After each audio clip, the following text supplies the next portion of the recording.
তো বন্ধুরা, মিঠিজোড়া ধারাবাহিকে নতুন আপডেট নিয়ে আজকের আবারও তোমাদের সামনে হাজির হয়েছি। মিঠিজোড়া ধারাবাহিকে নতুন আপডেটে দেখতে পাবো যে রাই সাধন পার্কে যাওয়ার জন্য অটো ধরে, আর ঠিক সেই সময় অটোর মধ্যেই রাই অসুস্থ হয়ে যায়। অটোওয়ালা আশেপাশের লোকজন জড়ো করে হাসপাতালে পৌঁছে দেয় রাইকে, আর তখনই রায়ের বাড়ির লোকজন খবর পেয়ে ছুটে আসে। সেই সঙ্গে অনির্বাণকে রায়ের বৌমণি সবকিছু কথা খুলে বলে।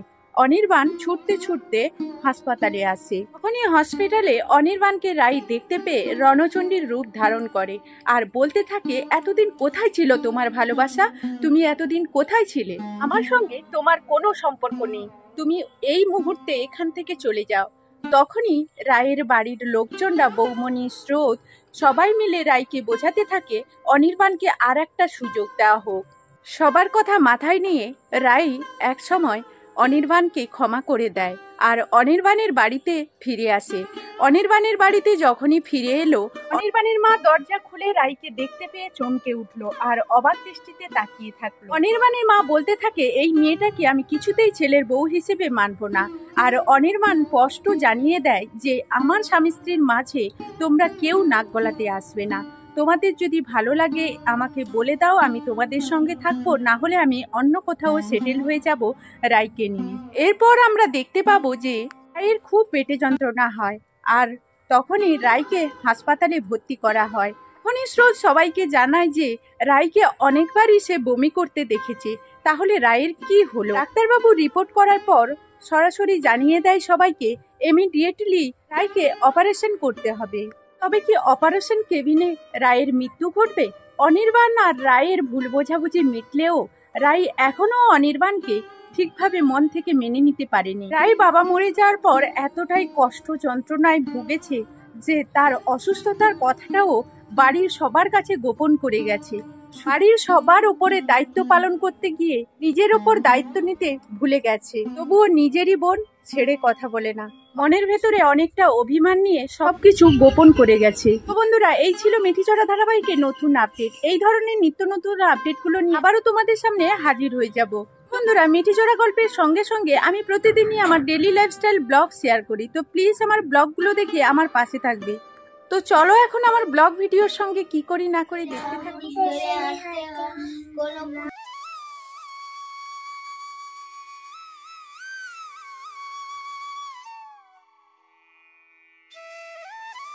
সকাল হতেই পড়ুক না পড়ুক দুই দিদির মাঝে কিরণ বসে গেছে, তো সবার সঙ্গে তাল দিচ্ছে। সকাল সকাল আজকে দেখো গোলা রুটি করে নিচ্ছি। তো এই যে এখানে রুটি ভেজেছি, আরও কয়েকটা এখানে ভেজে নিয়েছি। আর শুধু কি রুটি খাবো, তো এর সঙ্গে আমরা খাবো আলু ভাজা। তার জন্য আলুটা কেটে নিয়েছি আর অলরেডি আলুটা ভেজে সবাইকে খেতেও দিয়ে দিয়েছি। তো এখন কিন্তু দেখো রুটি আর আলু ভাজা নিয়ে নিয়েছি, এই যে।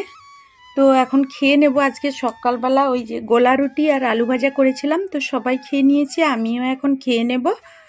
গুড মর্নিং বন্ধুরা, শুভ সকাল। কিরণ ফ্যামিলিতে সকলকে স্বাগতম। আশা করি তোমরা সবাই আমার রাধা মাধবের আশীর্বাদে খুব ভালো আছো, আর তোমাদের ভালোবাসায় রাধা গোবিন্দের আশীর্বাদে আমি তো খুব ভালো আছি।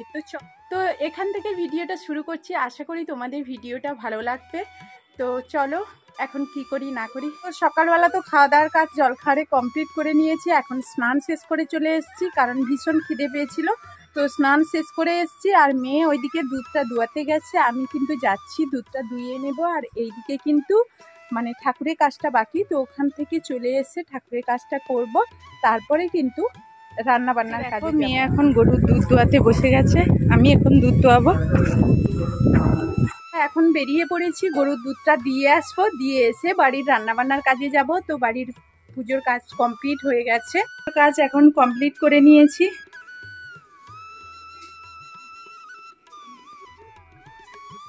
বাজার থেকে এখন ওই দুধ দিতে গিয়ে পেয়ারা নিয়ে এসেছি। আমি যখন বাজারে গিয়েছিলাম, বাজারে বলতে ওইখানেই তো দুধ দিতে যাই, তো বিদ্যাপীঠ গিয়েছিলাম, তখনই ছেলে কান্না শুরু করে দিল। তো আমি ওকে বললাম কি যে আমি তোর জন্য কিছু নিয়ে আসবো, আর ও বলছে আমার জন্য পেয়ারা নিয়ে আসবে। আর সত্যি কথা বলতে এখন তো মানে পেয়ারার সিজনে পেয়ারাগুলো খুবই মানে আমাদের বাড়ি পেয়ারা খুব ভালোবাসে, এই কারণে দেখো আজকেরও আবার নিয়ে এসেছি। তো চলো এখন জল দিয়ে পরিষ্কার করে বাচ্চাদের কেটে দিই। এখন কিন্তু পেয়ারা কেটে নিয়েছি আর লঙ্কাও দিয়ে দিয়েছি, তাই কিন্তু মাখিয়ে নিচ্ছি আর সবাই আমরা খাবো। আর ছেলেরা যদি আসে এটা থেকে দেব না, ওরা ওইখান থেকে ওদেরকে দেব। ছেলেরা দোকানে চলে গেছে। এরপর আমরা দুপুরবেলার খাওয়া দাওয়া শেষ করে একেবারে বিকেলবেলা চলে এসেছি। বাইরে প্রচুর বৃষ্টি হচ্ছে। তো আলু কয়েকটা নিয়ে আমি কিন্তু অলরেডি সিদ্ধ করে নিয়েছি আর ছোট ছোট টুকরো করেছি বলতে যাতে তাড়াতাড়ি সিদ্ধ হয়ে যায়। এখন বিকেলবেলা চলে এসেছি আর দেখতেই তো পেলে কিছুক্ষণ আগে এতটাই বৃষ্টি হয়েছিল যে বৃষ্টিতে ভিজেই গিয়েছিলাম। আর বৃষ্টিতে ভিজে গিয়েছিলাম এমন যে শাড়ি চেঞ্জ করতে হয়েছে। আর তারপর দেখলেই তো কি করছি এখন। তো যাই হোক, ভিডিওর সঙ্গে থাকো। আর এইদিকে দেখো, এখন যেহেতু বিকেল হয়ে গেছে আর কিরণকে ধরে রাখা যাবে না। ওরা কিরকম করে সবাই চলে যাচ্ছে দেখো, একটু ঘুরতে যাবে এমন অনুনয় বিনয় করে বলছে, মা একটুখানি আমি যাবো গো, যাবো, চলে আসবো আসতে। তো আলুটা যে সেদ্ধ করেছিলাম ওর গায়ে যাতে না জল থাকে তার জন্য আলুটা ভালো করে বেশ শুকিয়ে নিয়েছি। এরপর আলুটা কিন্তু মানে হাওয়াতে দিয়ে দিয়েছিলাম, ফ্যানের বাতাসে। এরপর আলুটা ভালো করে আমি মানে মেখে নেব। আলুটা ভালো করে মাখার পর তো তোমরা সঙ্গে থাকো, আজকে কিছু বানাবো, তো কিছু রেডি করব, তো সঙ্গে থাকো। তার জন্য আমি কিছু আলুটায় কিছু মশলা দেওয়ার জন্য তো প্রথমেই কয়েকটা শুকনো লঙ্কা নিয়েছি। শুকনো কড়াইতে কোনো তেল দেইনি। তো মশলাগুলো আমি ভেজে নেব। ধনে, মৌরি, জিরে আর একটুখানি সর্ষে দিয়ে আমি কিন্তু ভালো করে নাড়াচাড়া করে ভেজে নেব। ভেজে নেওয়ার পর শিলনোড়াইতে পেস্ট করেও নিয়েছি। তারপর আমি আলুটা যেহেতু ভালো করে মেখে রেখেছিলাম, এরপর লঙ্কা আর ওই মশলাগুলো যে তৈরি করেছিলাম ওগুলোও আমি দিয়ে দিয়েছি। আর এখানে আজকের কিন্তু আমি গুঁড়ো লঙ্কা অ্যাড করব না, এখানে ভাজা লঙ্কাটাই খুব ভালো লাগবে। আর গুঁড়ো লঙ্কা ভালো লাগে শুধুমাত্র কালারটা করার জন্য। তো সব কিছু মশলা আমি প্রথমেই ভালো করে আলুর সঙ্গে দিয়ে মেখে নেব। যত ভালো করে মাখা হবে ততই ভালো হবে। আর আজকে তোমাদের বলেই দেই, আমি কিন্তু আলুর চপ তৈরি করব বাচ্চাদের জন্য। তো যেহেতু সন্ধেবেলা বৃষ্টি হচ্ছে, কোথাও সেইভাবে বেরোচ্ছে না, এই কারণে তো ভালো করে মাখার পর এখন কিন্তু আমি দিয়ে দিয়েছি বেসন। আর বেসন দিয়ে আবারও আমি ভালো করে আলুটা মিক্সড করে নেব। বেসনটা দিলাম শুধুমাত্র শক্ত ভাবটা আসার জন্য। তো অল্প পরিমাণে বেসন দিয়েছিলাম। এরপর একটা একটা করে আমি সবগুলো বোল করে নেব।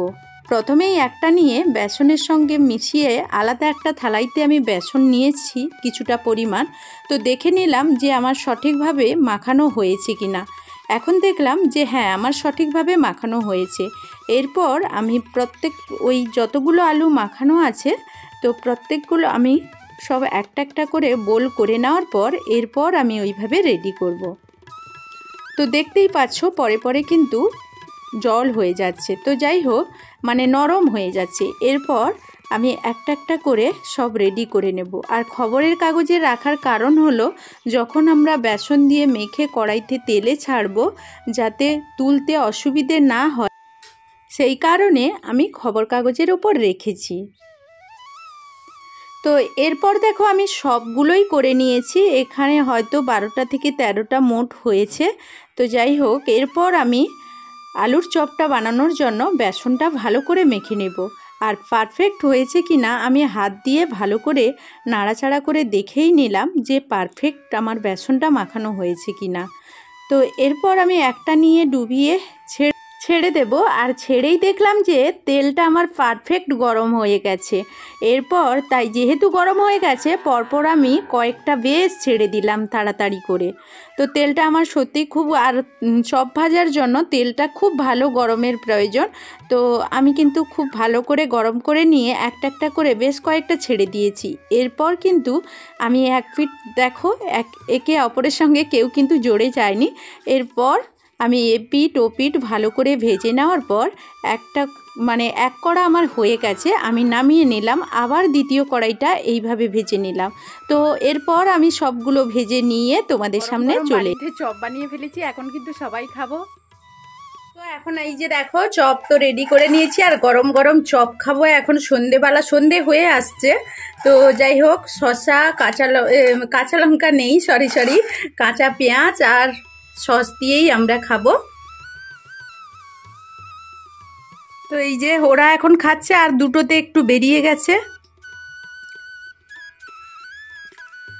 আর দুজন একটু ঘুরতে বেরিয়ে গেছে। একটু একটু বেলা আছে তো ওরা চলে আসবে, কিন্তু দেখে গেছে যে ভেজেছিলাম, তো আসার টাইম হয়ে গেছে।